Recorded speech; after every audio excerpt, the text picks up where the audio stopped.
Hi, I'm Mandy Bergstrom, and I am a ED doctor based down in Invercargill, and currently the interim chairperson, whilst our leader is off cycling Europe.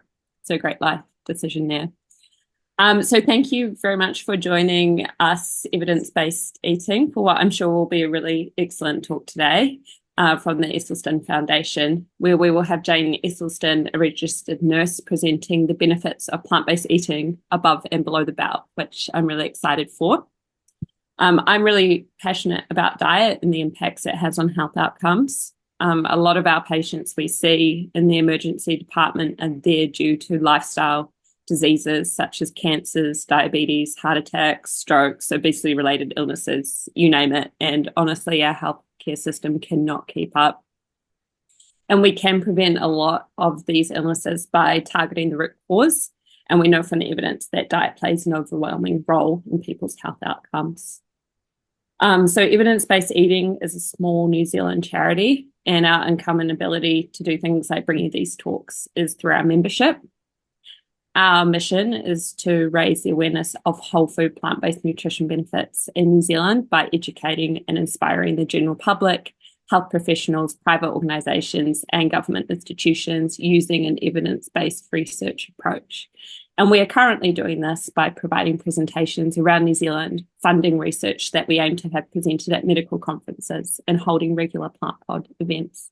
And as I said, we can only do this because of our dedicated membership, which we hope to grow. So please, if you are not a member, sign up with us, which you can do online at our website, ebe.nz, or by providing us with your email address today for those currently in the Grey Lynn Hall.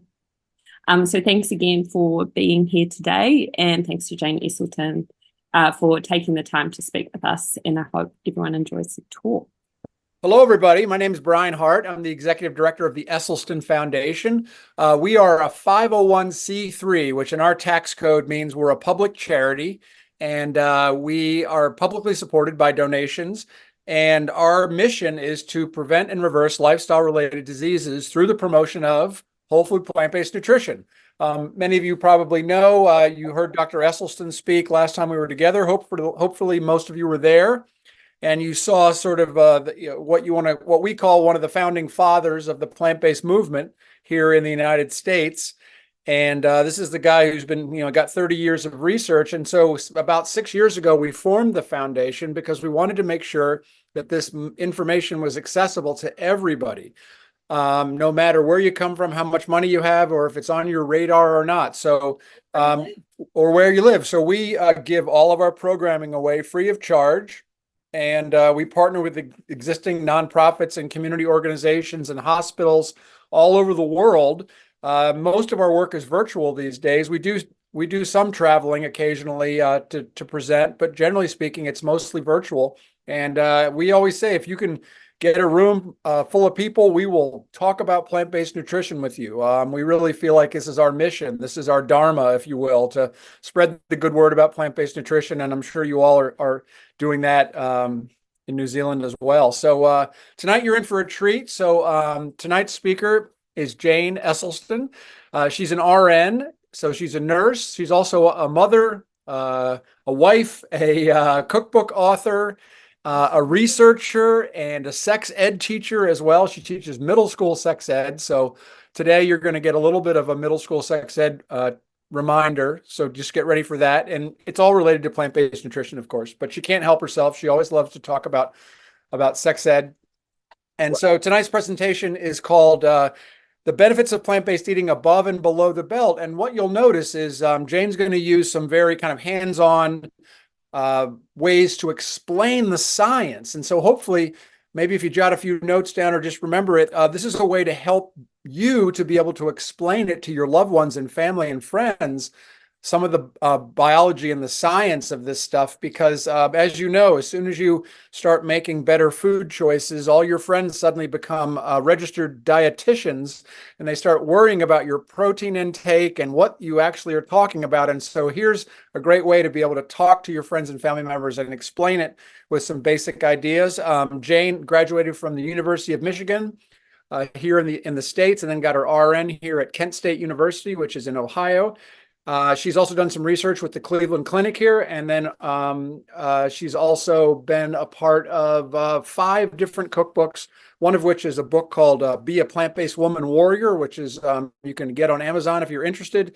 And it made the New York Times bestseller list for about a week, which was really exciting. So without further ado, I'm going to go ahead and switch the cameras over and turn it over to Jane. Well, hooray!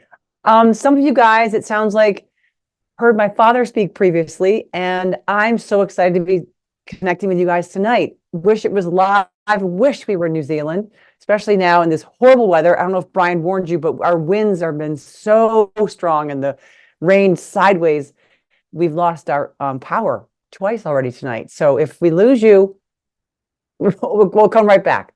Okay, so I want to get things started right away. And what we have found is that people have different ways of letting information sink in. Either some people can read it and get it, some people hear about it and get it, some people have to watch a documentary, some people have to see what's going on, some people have to experience it themselves. So I'm going to do a little bit of a sort of different learning styles are going to be brought in tonight. And I'm going to start with talking about 3 researchers who really want you to be in control, you to be the locus of control.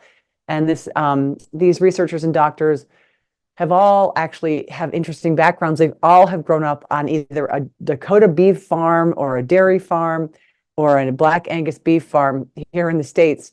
And all of them have become these plant-based warriors. All right, so the first person I want to start with is Dr. Neal Barnard. Oh, my books are upside down. I usually have them in order. Dr. Neal Barnard, you guys might have heard of him. He works out of the DC, Washington, DC area here in the States. And Brian's going to list the name of this in the chat. But Dr. Neal Barnard does he writes like a book every year about just different approaches to different aspects of our health. And this is about type 2 diabetes and includes some about diabetes and just how we work. And as soon as I read this, in the first 40 pages, I realized I can see what he's talking about. He's describing it so well. And so my middle school teacher suddenly was like, I want to act it out so people can see what's going on with diabetes. So I'm going to act it out right now. So this is obviously a blood vessel. And we're going to watch the action that has happening here in your artery after you eat a meal. And I'm going to start by talking about those of us who don't have type 1 diabetes or type 2 diabetes or metabolic syndrome or pre-diabetes, none of that stuff. So this is going to be, just imagine all of us are healthy. No one has any of those issues. So we eat food, chomp, chomp, chomp. It breaks down in our belly. And when we break down food in our belly, it breaks down into bazillion things. Don't get me wrong. There's so many things that it breaks down into, but we're going to focus right now on one thing, and that is the blood sugar, the blood glucose. Kind of the same term, blood sugar, blood glucose, glucose. It's flowing through our blood, and the blood glucose is trying to get only one place. You know where it's trying to get? You guys, come on, anyone want to write it in the chat? I don't know how long it will take to get here from New Zealand. So I'm going to help you out here. Hopefully you're about to say it's trying to get to our cells, trying to get to our muscle cells, because, well, our muscles and our brain, the only thing that it uses is glucose, glucose, glucose. That's what makes us do these wonderful things like moving and thinking. So the glucose is trying to get into our cells, but there is something that transports these molecules of glucose into our cells. And does anyone want to type in the chat so Brian can read aloud? Who knows what it is that transports glucose molecules into our cells? And while I'm beating the drum in expectation, I will wait for 1 more second, 2 more. Katerina. Katerina, 2 points for you. Okay. Yes, exactly. It's insulin. Woo! Insulin says, hey, I got the message. You just had a meal. Let's load up and take all this glucose over here into these cells. So it drives over, and then it backs up and it docks on. That means that it's got this very important mechanism on the back of each insulin molecule that docks perfectly onto the membrane of the cells. and it drops it off, beep, beep, drops it off, beep, beep, beep. In the States, our trucks beep when they back up, and beep, beep, beep, backs up. And there you go. So now in this within normal limits, healthy functioning person, they have some glucose in their blood still, but they've got all this glucose in their cells, and they're saying, yes, we're going to stay awake for a whole presentation. We're going to go out for a walk, a run, a swim, a hike. We're going to dance tonight. We're going to have energy. It feels great. Nothing is blocking the energy from getting into these cells. So hooray, hooray, hooray. That's how people within normal limits work. Okay, looks pretty easy peasy. Here we go. Okay, now let's quickly talk about people who have type 1 diabetes. They eat food in their belly, chomp, chomp, chomp. It breaks down. Glucose goes flowing through their blood. But people with, Katerina, get ready. People with type 1 diabetes don't make something very important. What do they not make? I'm going to give a drum roll again. Please type it in the chat for Brian. What do people with type 1 diabetes not make? They don't make insulin. Katerina. Katerina, are you the only one watching right now? 2 more points for you. Yes, they don't make trucks. People with type 1 diabetes don't make insulin, so they can't transport these glucose molecules into these cells, which they need to do to survive and to function and to think and to live and to have energy.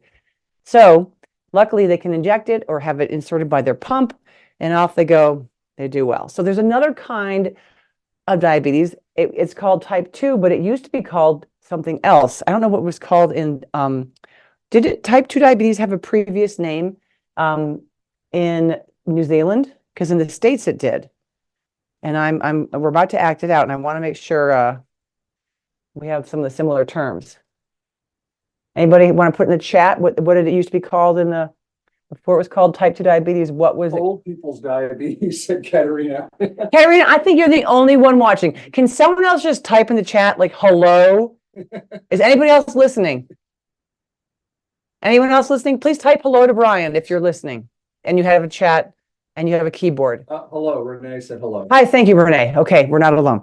So yes, Katerina, you're right. Is it called old people diabetes? Okay, maybe that's what it's called. We used to call it adult onset because it used to happen when people were adults. But now we have it happening to people who are younger than 18, younger than 16. It's really sad. It's happening earlier in life. So let's look at what's happening in type 2 diabetes, old people diabetes. Okay, that's such a interesting name for us. Okay, people eat food, chomp, chomp, chomp, breaks down in their belly. Glucose goes flowing through their bloodstream, and people with type 2 diabetes or metabolic syndrome or pre-diabetes or old people diabetes, they make insulin. Hey, you just ate a meal. Let's load up. So they load up all the molecules, and they said, let's go drop it all off. And all they have the mechanism on the back of the insulin molecule ready to drip, beep, beep, beep, drop it off, drop it off, drop it off, drop it off. Okay, look what's happening. The blood sugar level is high. They ate a meal. The insulin came to do its thing, but something happened. These cells have become insulin resistant. They won't let it drop it off. So something's going on here. So what's going on here? It's not the sugar's fault. It isn't the fruit. It isn't the complex carbohydrates. It's not that at all. It's something happening here. And this is called, and it's in Dr. Neal Barnard's book, intramyocellular lipids. Intra within myo, muscle, cellular lipid fat. It's this fat that collects within these cells on their membranes, so that it makes the insulin resistant to docking on and dropping off the glucose that's needed. But let's look quickly or more deeply and see what this is all about. So what is this intramyocellular lipid? Well, specifically, this is adding oil to your food. And some takeaways from my father's presentation I want to quickly review were no meat, no dairy, no added oil to the food. There's plenty of fat in all foods, or the majority of foods. So no meat, no dairy, no added oil. minimal salt and minimal sweet to your foods. So let's look at this specifically. So we're looking at what is all this stuff that's collecting or possibly collecting on some people. It's oil that we've added to our salad dressings, oil that we add to our pasta so it doesn't stick, oil that we add in recipes, oil that's added on food when we go out to eat. It's just olive oil, canola oil, coconut oil, big culprit, coconut oil, palm seed oil, any kind of oil added to our food.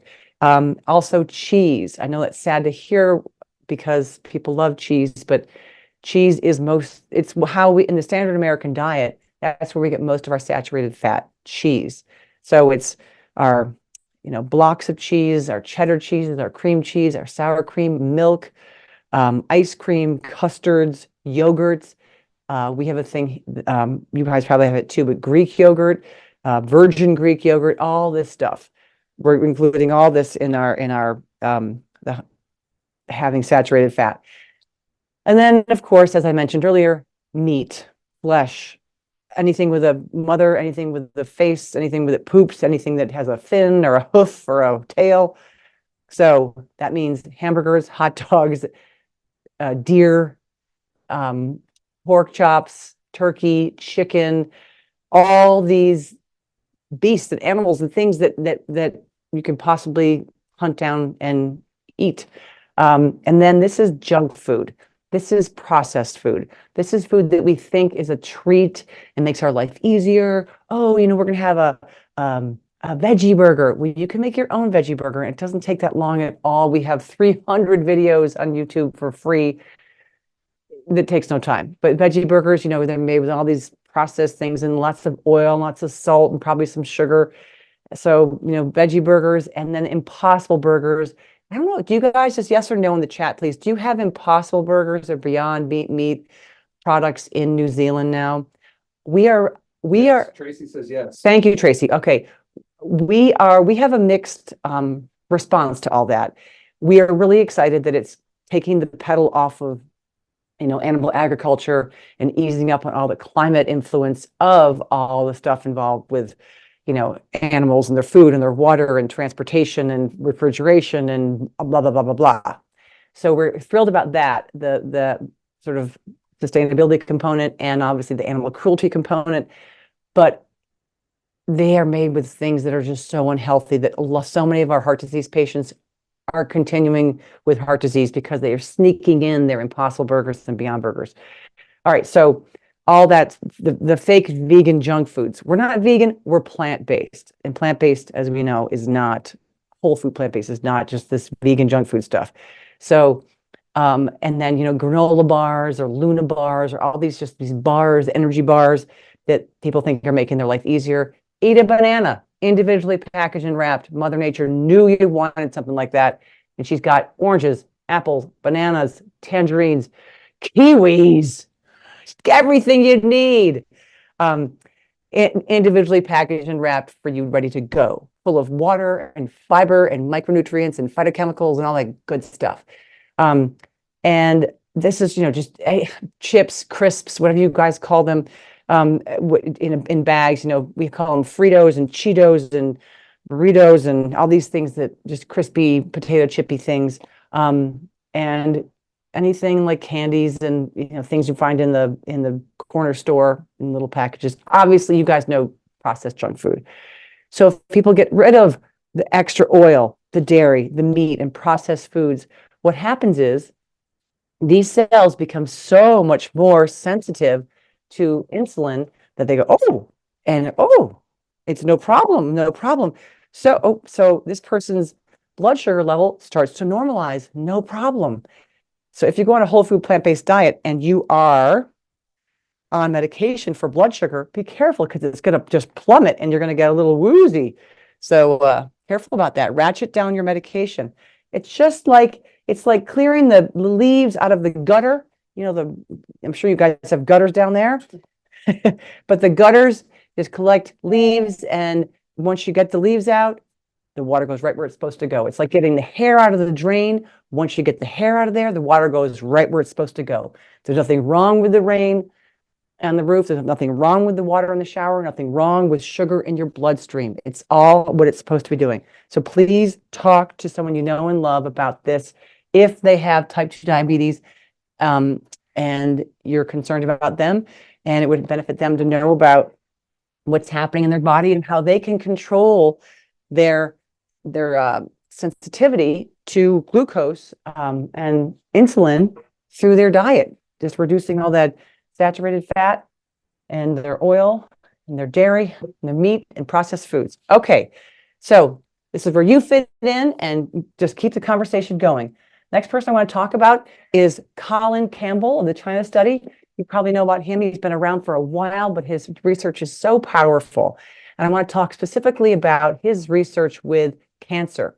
He found that there was a link between something he was trying to create the most amazing food for humans, and he thought it was going to be milk. And he was at Cornell University here in the States trying to make this ideal milk.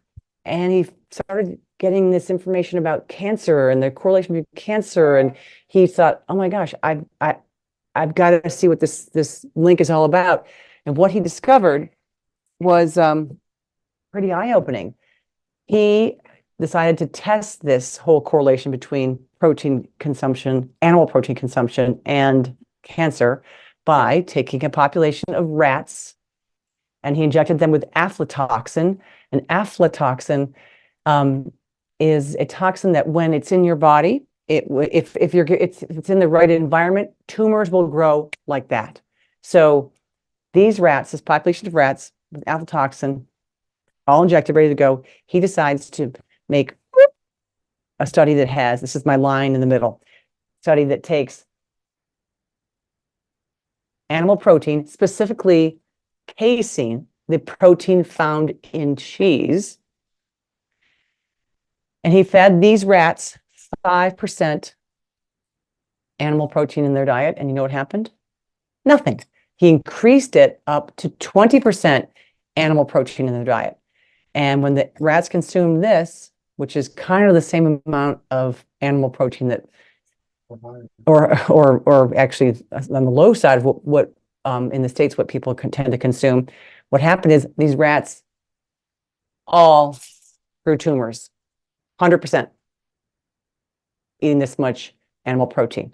So they said, okay, let's this line in the sand, let's take a different kind of protein. Note the color, plant protein. So the same population of rats injected with aflatoxin, they fed 5% plant protein, and you know what happened? Nothing. They increased it to 20% plant protein, and you know what happened? Nothing. So is this statistically significant? 100% versus none with a 20% consumption of protein? Yeah, it's really, really powerful. So what they did is they took these rats who were growing tumors on eating this diet, and they crossed the line, and they put them over here, and they ate a plant-based diet, and they turned the tumors off. And then they put them over here and turned it back on, and then off, and then on. Same with these, the ones that were not growing any tumors, eating 20% plant protein, they took cross the line and then turned them on and turned them off, turned the tumors on, turned the tumors off. Pretty powerful stuff. And what I want to share is another thing about protein is that Dr. Christy Funk, who is an author of a wonderful book, maybe you guys have seen it. She has a book called Breasts, the Owner's Manual, which is a clever title, and she's such a clever woman. I host a conference every March around the International Day of the Woman, and I had her as my keynote speaker last year, and she was so powerful. And like, I thought, my gosh, I have such good sense to have her go first here, because she was electric. And the title of her talk was 18 Breast Cancer Crushing Foods. And she had 50 minutes to talk. And she was 22 minutes into her talk. So coming on halfway mark. And she was still talking about the same first food. She had 17 more to go. And I was like, Brian, She's not going to make it. It's going to mess up the whole conference. She's our first person, and she's 22 minutes in talking about the same thing, and she has 17 more to go. Anyway, you know what it was? Anybody have a guess what her top number one for breast cancer crushing food? You know what it was? Anyone? Katrina or Renee? Either one of you? Maybe a new person? Want to guess what the best food to eat was? It was so surprising. So always said Tracy. Tracy. You know what, Tracy? 5 points. That was well done. Out of the blue. So I'm going to explain this in a way that, again, sort of acting out what's going on. So I'm going to read a little from my notes so I don't get this wrong, because these are her words. Dr. Christy Funk, in this book, Breast, the Owner's Manual, Every Woman's Guide to Reducing Their Cancer Risk and Making Treatment Choices and Optimizing Their Outcomes, she said, estrogen, which we all know and love, as if we're women, we love our estrogen, it makes us fertile and curvy and identify how we do with the way that we are. Estrogen feeds and fuels the majority of breast cancer cells. Yeah. Estrogen also makes things grow, all kinds of things, not just babies and beautiful women, but some issues in breast tissue. So breast tissue has 2 different receptors, an alpha, these shallow balls, and beta, these blue glasses. So the alpha and the beta. The role, or what, not the role. The alpha receptors in our bodies respond to estrogen. This is our estrogen floating through our bloodstream, made by our ovaries, made by some of the adipose or fat tissue in our body, and maybe from some of the food we eat that has estrogen in it. So these alpha receptors respond to estrogens from our hormones, some foods we eat, and excess body weight. And it engages like that. And when they engage, estrogen landing on the alpha receptor encourages tumors of the breast. So that's why we don't want these estrogens in our body. Okay, so let's look at what's the deal is with the beta receptors. So the beta receptors respond to phytoestrogens. Who knows what phytoestrogen means? What does phyto mean? Anybody? Tracy, Renee, or Katrina? Is there a 4th person out there? What? Katrina, plant. Katrina, right on. It means plant. So phytoestrogen is a plant-based estrogen, and it's found in all kinds of foods, wheats and barleys, and here's a list. Plant-based sources of estrogen: edamame, tempeh, tofu, soy milk, flax, sesame seed, wheat, barley, on and on and on. Huge list. So this is our phytoestrogen. Looks a little different than our estrogen. So this is floating through our body if we've eaten edamame, tempeh, tofu, soy milk, flax, sesame seeds, and wheat, and barley. And when this lands on the beta receptor, whoosh, this is how it lands. And what's so interesting is phytoestrogens landing on the beta receptors block the access of the estrogens to their alpha receptor. So this reduces the risk of making tumors in the breast. So plants are protective here. This is really powerful, and this is where you fit in. So keep the conversation going. Check out her book, read about it yourself. We all know and love plenty of people, especially if anyone's anywhere in spitting distance of my age, because so many people I know and love are worried about breast cancer. And I just keep saying, no, eat plants. They're so protective. And I've got a whole family tree filled with breast cancer, sadly. Okay, on to the next. Shocking. The next person I want to talk about is Dr. Caldwell Esselstyn Jr., MD, my dad. And I'm going to say my dad because it's so much shorter than Dr. Caldwell Esselstyn.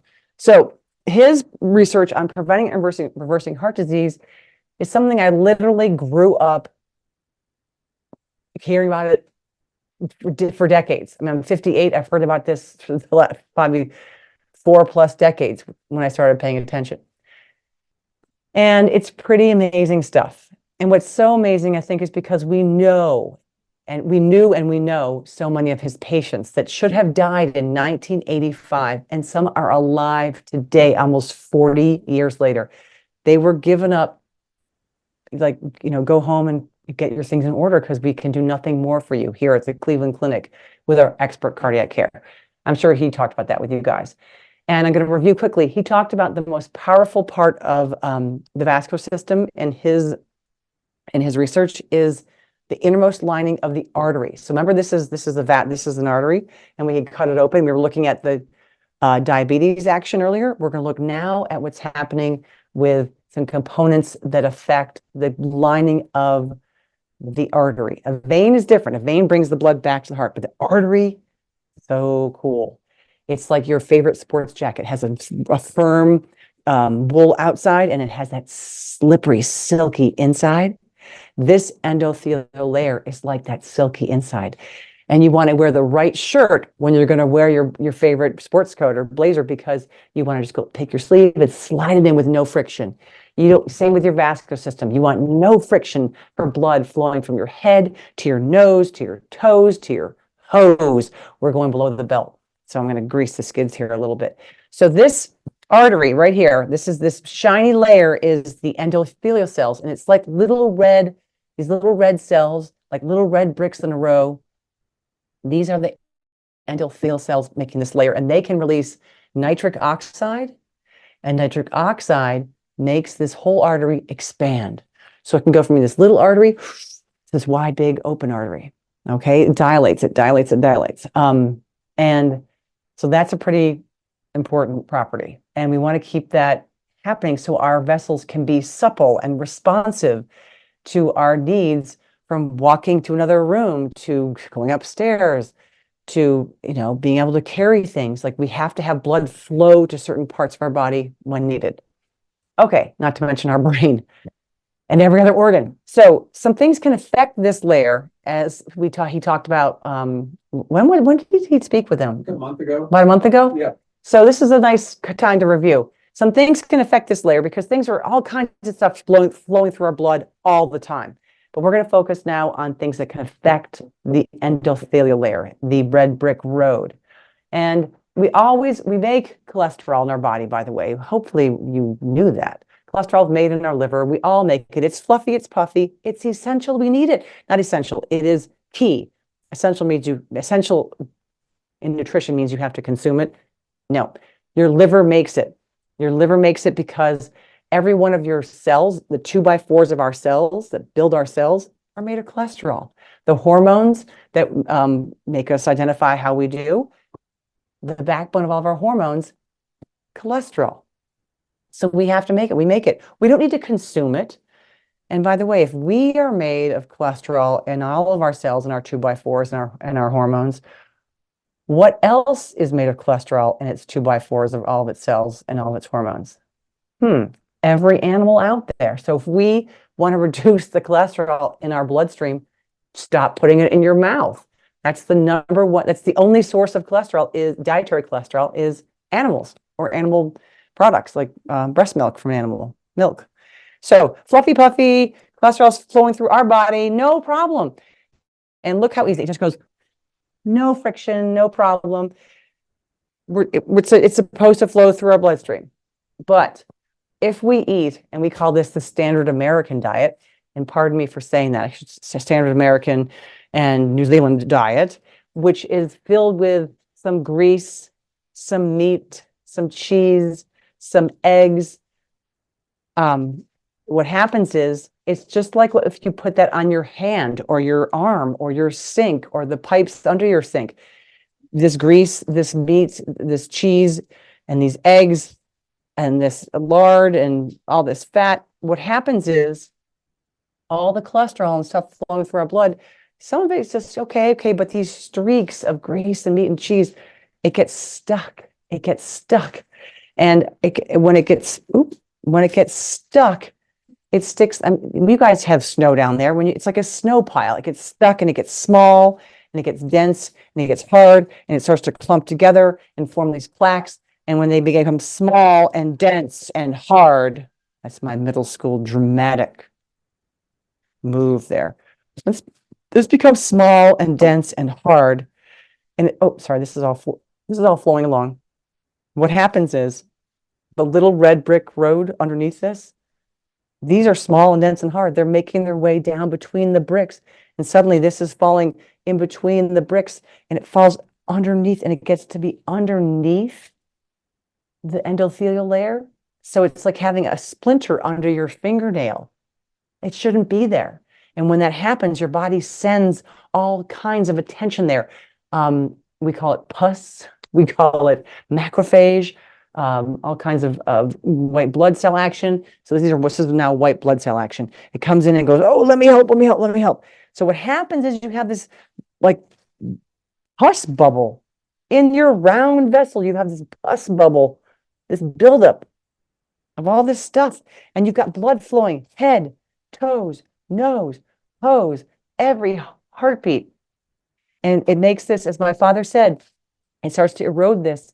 This becomes like a sort of spider webby and whisper thin. And then one day it just ruptures. The plaque ruptures and spills out all this stuff.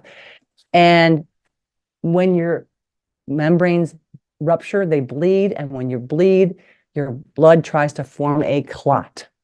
So I am now a clot.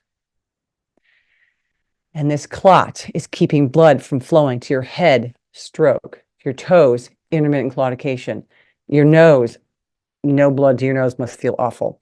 No blood to your hose, erectile dysfunction. We're going to get there. So I want to reverse this. So this clot is going to go away. And that means that this all gets tucked back in because it just is going to go back to here. It's not going to be blown up. Oh, but this is so vulnerable. So let's get the pus out. Okay, we'll get the pus out. Well, if the pus is out, it's going to want to come back unless we get the small, dense, hard things up here on top. Okay, phew. But these are vulnerable to sinking down under. So let's make them fluffy and puffy again. Okay, they're fluffy and puffy again. Phew. But they're vulnerable to sticking with this greasy, meaty, cheesy layer. So let's get rid of the grease, the meat, the cheese, and the eggs. Okay. Get rid of this layer inside the vessels. And, oh, there we go. Grease in the skids. No grease in the skids. There you go. Back to that. Oh, doesn't that feel great? The other thing that we have flowing through our bloodstream. Sorry, I'm going to throw my husband my phone because it's blowing up. And I don't know if we have kids on the road and I don't know what's going on. I got to get out of my pocket. And we have another kind of cholesterol called HDL. And the H in HDL, we think about it as the happy, healthy cholesterol. It's just like, hey, we're the happy, healthy cholesterol. Let's go out and we're going to go clean up the vessels and we're going to pick up extra bits of cholesterol and we're going to carry them back to the liver so the liver can recycle it because we use all of our cholesterol to build hormones, to build cells. It's like the 2x4. So we're going to go recycle all this because it's so important to keep in our body. And all right, so if you're a whole food plant-based eater, how much extra cholesterol and stuff are you going to have in your body? Not that much. So you're not going to need to make a lot of HDL molecules because you're not going to have a lot of garbage to pick up. So when you go to your doctor and they say, oh, your weight is down, your blood pressure is down, your cholesterol is down, your good cholesterol is down, and your bad cholesterol is down, we want to have your HDL higher. And you're going to say, you know what? I'm not making a lot of garbage, so I don't need a lot of garbage trucks. And they won't know what you're talking about, but you will. And it's just not that dangerous to have a low HDL if everything is down in a good zone.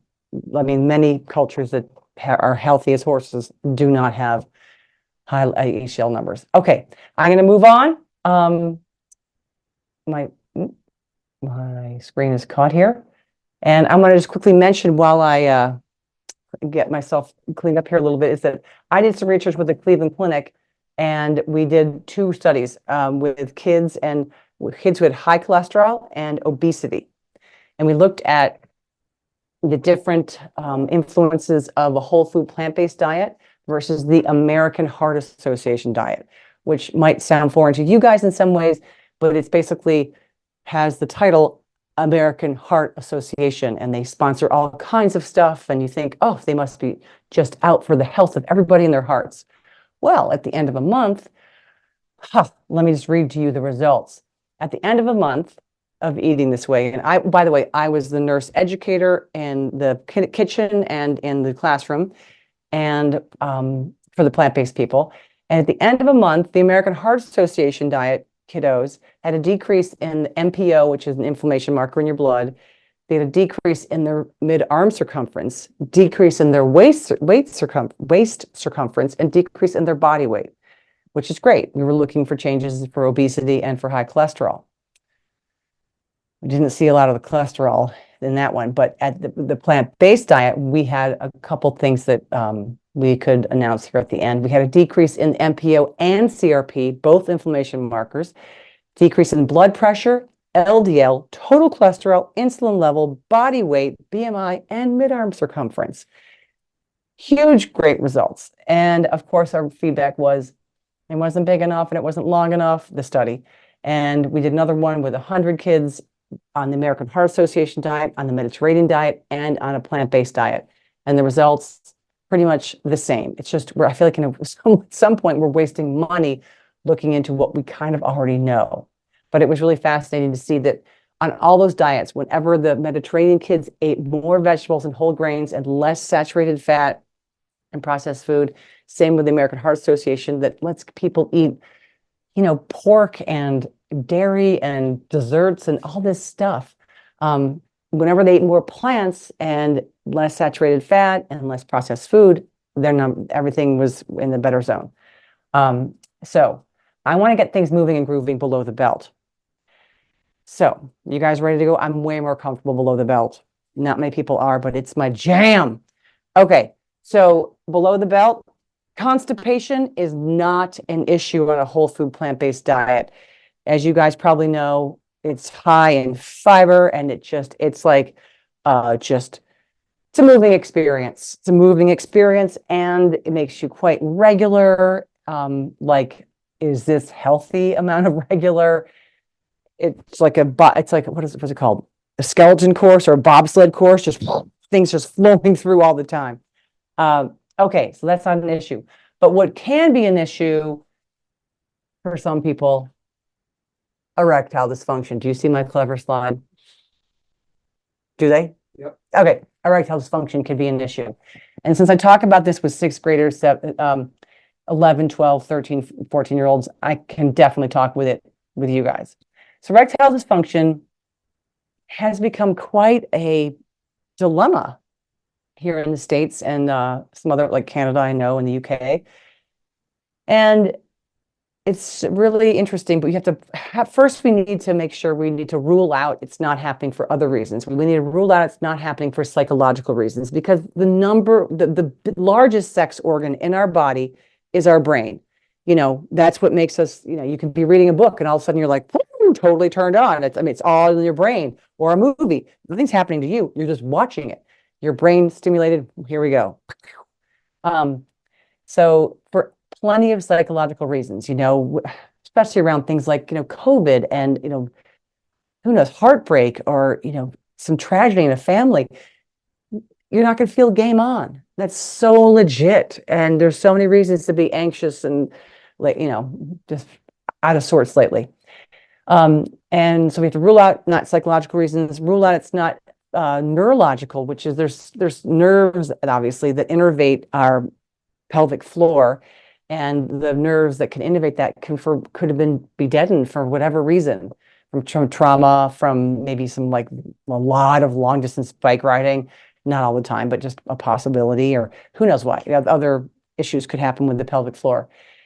And the third thing we need to rule out is that the person doesn't have an online pornography habit. I don't want to call it an addiction out of respect for what addiction truly is, but it's a heavy habit. And what happens is it changes the dopamine release in the brain. So when someone is watching pornography, it's almost like hot sauce. Like you want things to get a little more and more and more intense. So pornography, people tend to have a diet of this kind of pornography, and then it bleeds into this kind. It can be more extreme and more intense. And so when they're suddenly with their willing partner over here who's ready to go, their dopamine is not being released because they want this extra stimulus. And it's so sad. It has ruined marriages. It has ruined so many relationships. And what's really troubling is kids, because they get curious, in around 6th grade, they sort of start it hijacks their sexuality is what it does. And it's sad because it's not going away. So I want to rule this out. See, I could talk about sex ed the whole time. I'm so sorry. So let's rule out, Brian's like, come on, get back on track. So let's rule out it's not psychological, neurological, or an online porn habit. So let's get back to the happy place and say, if it is an issue for someone, it could be vascular, which means it could be an issue in the arteries. So the artery on our hearts is like a straw that you would get at if you're going to like a Starbucks or a place where you get a nice milkshakey beverage or something, vegan plant-based milkshake that is, and it's a couple of centimeters wide, but the diameter of the penile artery, meaning the artery leading to the penis. Let me show you right here. This is the artery leading to the penis. And this is the vein, obviously. Artery's red, vein's blue. This artery is about a millimeter or plus. So it's really vulnerable to getting clogged or occluded or, shut off. So speaking of these arteries, let's see what's going on down there. So I don't have 3 arms. So this is the penile artery, penile vein, and you guys imagine the penis right here. Brian, can they see me? Can they see me here? Yeah. This hand? So you got to imagine the penis right there. So this is pretty big in scale. So you can go ahead and imagine a larger penis right there. So, all right. Remember, what does the endothelial lining do inside the artery again? When it needs to, when it's triggered to, those cells can release nitric oxide and dilate. So let's keep that in mind here for this scenario. All right. So this person is, I'm gonna call this person like a 22-year-old. So my dad says he's under the warranty. And I'm gonna make it be heterosexual because I'm gonna talk about women next. But if you don't want to have that scenario, just imagine that he's with another person. They, he, whoever. Okay, so this person is on a date. They have all kinds of food. They have hamburgers with cheese and sour cream and French fries, crisps, chips, whatever you guys call them, dipped in mayonnaise and oil, and then they have big banana cream pies and milkshakes, and somehow they go for a walk and they're kissing behind these bushes, and they're kissy, kissy, kissy, smoochy, smoochy, smoochy. And as they're kissing, kissing, smooching, smooching, some cool things are happening. His brain is saying, yes, this is the meaning of life. Let's get some more, more, more, more, more. He does not have a habit of watching pornography. He's seen some, but it doesn't really work for him. And what happens is this artery says, release nitric oxide, dilate. So what happens is suddenly the penile artery dilates and it gets big and big and big. And mind you, I forgot to mention that the penile artery and the penile vein are wrapped together in like a biological saran wrap or cling film all around, all over the penis. So this is suddenly dilating and dilating. Watch my hand. The penis is up here now. You guys got to keep imagining the penis up there. So this erection can happen because this dilated, and when it dilated, this smashed. This got flat. The vein got occluded because the penile artery is taking blood through the artery to the penis, to the penis, to the penis, and the vein is taking the blood out of the penis and back to the heart, to the heart, to the heart. But if this closes off, the blood can't go back to the heart, so the blood stays in the penis. An erection happens because this gets smushed. So my middle school kids, my 11, 12, 13-year-olds, just bow down to the power of this artery to smash because this can dilate. And they want to keep this capacity once they understand this is why they get erections. So this person suddenly, 25 years later, they're married to this person, the person they were smooching with, and they go back to a party that they have at their university or at a reunion, and they have hamburgers and French fries and the cheese and the sour cream and the banana cream pie and the, what else do they have, Bri? Ribs. Ribs. deep fried ribs and ice cream milkshakes. They've been eating the same stuff, sort of the standard American diet of grease, meat, cheese, oil, eggs, the works. And he says, "Hey, lovely, I've got a hotel tonight, a fancy hotel at the Hilton." And they go to the Hilton and they're in the room and they're kissy, kissy, smoochy, smoochy, and kissy, kissy, smoochy, smoochy. And there's 25 more years of grease and meat and cheese and eggs and oil and all this buildup, all lining the endothelial cells here. And can this dilate? Oh, not really. So this is a sad situation for everyone involved, because this is saying, hey, I'm taking the blood right back to the heart where it's supposed to go. No problem. No problem. I'm not gonna flatten out here.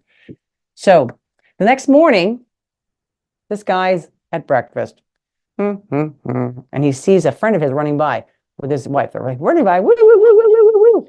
And he says, "Hey, what's going on?" He's like, "Well, I'm running a marathon to raise money for the Esselstyn Foundation. It's this plant-based group that raises money to give free presentations around the world about the effects of whole food plant-based nutrition." "Are you a plant-based eater?" "Yes, I am." "Does it make you feel good?" "Oh, yes, everywhere." "Everywhere?" "Everywhere, yes." So this guy says, "Do you mean everywhere?" "Yes." And so he's, "I got to keep running." And so this guy, we can't tell you how or when, but if he is compliant and lets his arteries clear out, especially the artery down below, like the canary in the trousers, this crouching tiger could become a hidden dragon. This blood bank could open again. Razzle dazzle. So that's enough about males, penises. So I want to talk about females now, because I think it's very important, because we really have gotten the short end of the stick as far as research and information, and most of all, comfort in this discussion. And before I do so, I wanted to say that when I teach middle school sex ed, and I have to talk about the female anatomy and girls and their bodies and what's going on down there, it's just silence. Nobody knows. There's no more like joking around and laughing and about their twigs and their berries and their bats and their balls and this jocularity and the joy and humor. It's gone. It's sad. I have 3 brothers. I mean, I just grew up with all this comfort with body all over around me. Everybody was just so comfortable all the time. And then, it's just sad. But I realize we have to talk about a little bit of the anatomy before we can continue. So females, just like everybody else, have a hole in the back of their body. Brian, can you see this okay? You lay it up flat on the table. Perfect. Can you see that? Yep. We have a hole in the back. And it starts with an A, and it's called a what? It's called an anus. Exactly. Anybody in there cheering on? So I'm going to put a dump truck here, because this person is a plant-based vegan. So A, they have a hole in the back with an A. And then ahead of that, in front of this hole, they have a hole that starts with a V, and this is a vagina, vaginal opening. I'm going to put this red reproductive looking tube here to represent the vagina, the vaginal space. And then in front of this hole, females have another hole. It's a teeny tiny non-expandable hole for one thing only. It's for urinating. It is called a urethra. I'm going to put a cup of water here to represent the urethra for urine. Around this time, the 12-year-old boys are shaking. They're like, "Wait a minute, girls have so many holes. I'm never, ever, ever going to know what to do. Are you kidding? How many holes do I have?" I mean, they're just, it's hilarious. They're such a mess.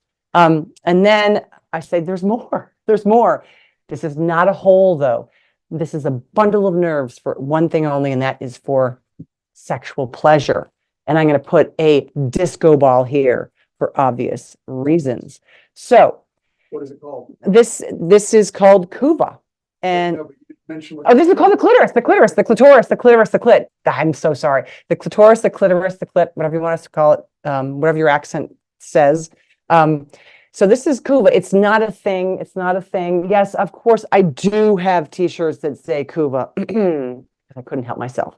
But the kuva represents the body parts of a female, because understanding this totally helps orient this rest of the conversation. Um, and I need to say, like, as sex ed teacher, parents say to me, "Oh, Miss Esselstyn, you'd be so proud of us. We talk about penises and vaginas." And I think, oh, your poor kids. Because a penis does three things for a male: urination, reproduction, sexual pleasure. And a vagina is a quiet, dormant, silent, collapsed space. It's like a lobby. It's just sitting there waiting for a tampon, maybe a penis, maybe a baby coming out. It's just this space where things go through. It's a conduit. Anyway, so this is not the equal and opposite of a penis at all, because it takes a girl till she's about 10, 11, 12, 13, 14 years old to discover this. And I know by the time a boy is 10, 11, 12, 13, 14 years old, he's discovered his penis. So, all right. The reason I want you to have this all spread out is that here, the clitoris is, imagine the penis where it comes from off a male's body. Shrink that right up there and condense it into a little bundle of tissue. That is the clitoris. That's where it lives. And its power, though, is wild. It was thought for a long time that it had, I don't know, 8,000 nerves, but it has 10,000 nerves. There are 4,000 nerves in a penis. There's 10,000 nerves to pleasure in a clitoris. 2.5 times the power, the fun. So the reason I'm saying this is that we all are made of the same anatomy. We're all made of the same Legos. Men's have nipples, women have nipples. We all have anus, we all have certain nerves, sexual pleasure, but the shaft of the penis, you guys were imagining earlier, that absorbs tissue, that tissue is called the corpus cavernosa, and it absorbs blood flow when stimulated. Women, females have it. It was discovered, notice my air quotes here, in 1998. How long had women been around? A little longer than that. Anyway, so those two, the two shafts on the male penis that are the corpus cavernosa, live in the female's pelvis right here, and they fill with blood. And when they fill with blood, they engorge, and they wrap around the vaginal space like this, like a hippie hugging a tree. And what happens is the blood flow seeps the plasma in through the vaginal wall, and a woman lubricates. Lubrication's made of plasma and female chemicals, and that is her sign for readiness. So blood flow and the stimulation it does to our bodies is what makes a male ready with an erection, and female's readiness is lubrication through stimulation with blood flow surrounding the vaginal space. So big whatever on ramp here to get to that point. But what I want to say is, and Brian's telling me that our time is coming close, is that what's so interesting is that whole food plant-based diet, yes, it helps with this blood flow and all these little capillaries and the important action they have in lubricating vaginal space, but it keeps not just that healthy, but it keeps the urinary tract infections low. It keeps fibroids, which live in the vaginal, the uterus, which is above the vaginal space, keeps them from growing in and saying occupied, occupied, occupied. So it helps with fertility, decreases the symptoms of PMS and menopause and premenstrual symptoms, helps with the energy level, our vaginal health, our bone health, our fertility, all these things. But what I really want to share is a comment that somebody made to us. We get so many emails that are sort of R-rated, but someone said, I have to tell you, I've been eating plant-based for about 11 months now, and I'm 100 pounds lighter. I'm 69 years old, and I have not had sex for years with my husband. The last month, I just can't get enough of him. The blood flow has reached new and exciting places. It's like getting married all over again. And then another woman wrote me, and she said, you have to share this. She said, I have had the most profound sexual experiences of my life after being on a whole food plant-based diet for 3 years, along with lots of exercise and yoga. My body has never been as fit, my mind is sharp, or my pleasure so mind-blowing. Multiple times over and over and over again, mind-blowing. I'll take more of that, please. Okay. Again, the guidelines to all this is no meat, no dairy, no added oil, minimal salt, and minimal sweet. It could have been just it was one-page flyer of information, but we have all these videos and books and informationals to just break down what it is we're talking about. So if you have any questions or comments, I'm going to stop my presentation here and say thank you so much for letting us connect with you guys in New Zealand. And we hope that you share some information, and we would actually hope to do more stuff with you. We actually have one every other month, basically. Oh, good. I hope you have How to Get the Men We Love Off Meat. Brian has a great. Oh, hooray! Okay, great. Well, thanks, you guys. If you have any questions in the chat box, we put some questions in the chat for Brian, and he'll ask, then he can answer, or I'll try to answer, and we'll give you guys a little more time. Thank you. Someone's asking, how do you find out how well or what the state of your blood vessels are? How do you feel? It's how you feel. No, come on. I mean, if you're having, the first way you would know is any sort of indication that like you're getting really winded going upstairs or up a hill, and that you didn't used to get winded. If you're warming up and you haven't moved a lot that day, give your vessels a moment to get warmed up. But if you feel like it's clinical, and you know it's clinical, then you would go see your doctor, your whatever you call your primary care person, and they can do all kinds of tests to check your, obviously start with the simple ones of your blood pressure and your cholesterol level, and if you have to get a calcium score, that's getting more and more into a disease state. But yeah, Mandy, what do you recommend for people if they're concerned about the health of their vessels? I think it's good, to touch base with your GP, because we can, do those blood tests to look at your risk factors. So looking at your cholesterol score, looking at your, what we call your HbA1c, which is a blood test to sort of risk stratify you for diabetes.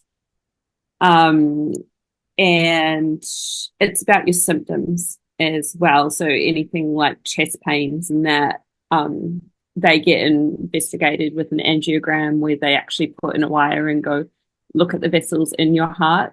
But I think if you're well, then it would just be about checking what those risk factors are, and going from there. All right. If there aren't any more questions, we'll let you all have the rest of your afternoon. Thank you very much. And we'll see you for the next talk. Thank you. Bye-bye.